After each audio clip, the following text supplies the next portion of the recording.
What's up, guys? How are you all doing? For those of you who don't know, or just want to hear it again, I am StarKillerMarek, and I bring you some news from the gaming this past week, and along with console releases and reviews, as long as GameSpot has some scores for me to bring you, I give you the reviews.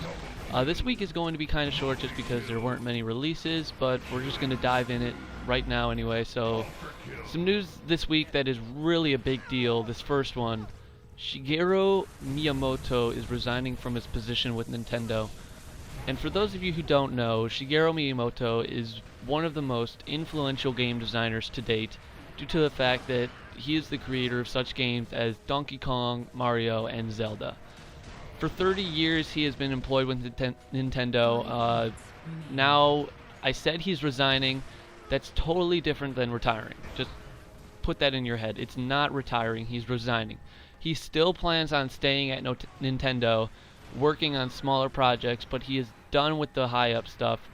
He has gone on record saying that he has, quote, viewed Professor Rubik, created the Rubik's Cube, as a sort of rival. I've always thought it would be cool to create something like a Rubik's Cube.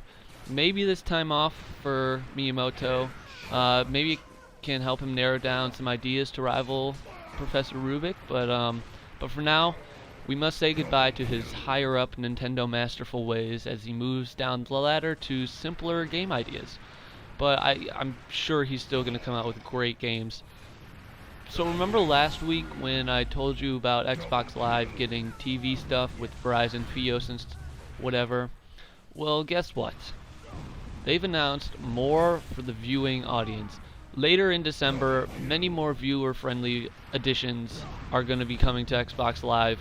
Music video lovers will get Vivo, news junkies can feast their eyes on MSNBC, and all the world can finally sink their teeth into the love that is YouTube from their Xbox 360 console. Once 2012 comes around, more stuff like HBO and MLB TV will be available, but for now we have Verizon, Fios, and stuff, and there's so much more is going to be coming out. Everything is going to be on consoles in the next 10 years, in my opinion. It's just my thought. But yeah, seriously, that was the most interesting news stuff for me this week. I found all that on oneup.com. You guys should go check out the site. You can read up on whatever you want to read up on. Now that this portion is over, though, we're going to move into the releases and reviews from this week. The 360 this week only got one game. It was released exclusively for the Xbox, at least. It was released on the Xbox Live Arcade, and it's a game called They Breathe. I was not able to find a score for this game, so we'll just have to give it a big ol' N/A on the screen here. But that's the only exclusive game for the Xbox this week. The PS3 received 2 releases.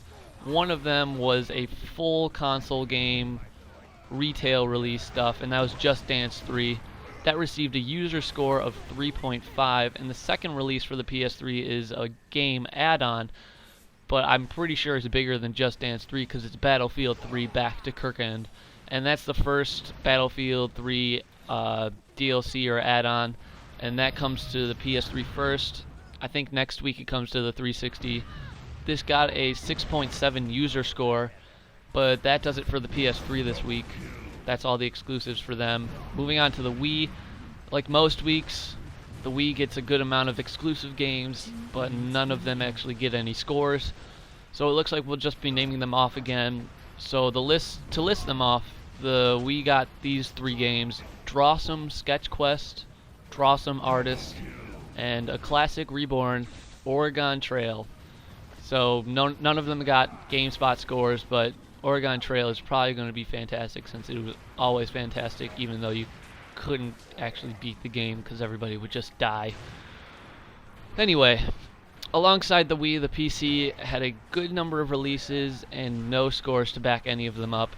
So just to list them off again, the release games were Barbarian, the Ultimate Warrior, Trine 2, and both of those were actually on the Mac also.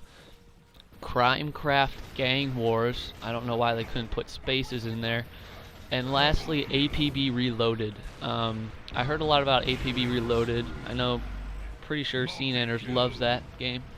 So if you're a fan of Scene Enders, Yeah, he loves it. Just to end our releases portions this week, though, we have one game that was multi-platform, and that game was The Adventures of Tintin, the game. Every single console received this game, and Xbox scored a 6.4 critic score, PS3 a 7 or 5.7 critic score, and the Wii and PC got user scores, and they were 7.5 for the Wii and 4.7 for the PC. And told you it was a short week. That does it. That's it for the episode. Be sure to like, comment, and share this video. It helps me out a great deal. The links to all the articles are in the description. For a fun little comment inducer, though, leave a comment saying what games you're asking for this holiday season. I'm going to go out and say that I'm asking for Batman Arkham City. That's probably the biggest game that I want this upcoming season. But on that note, I just want to thank you guys for watching. Leave a comment, and as always, stay sexy.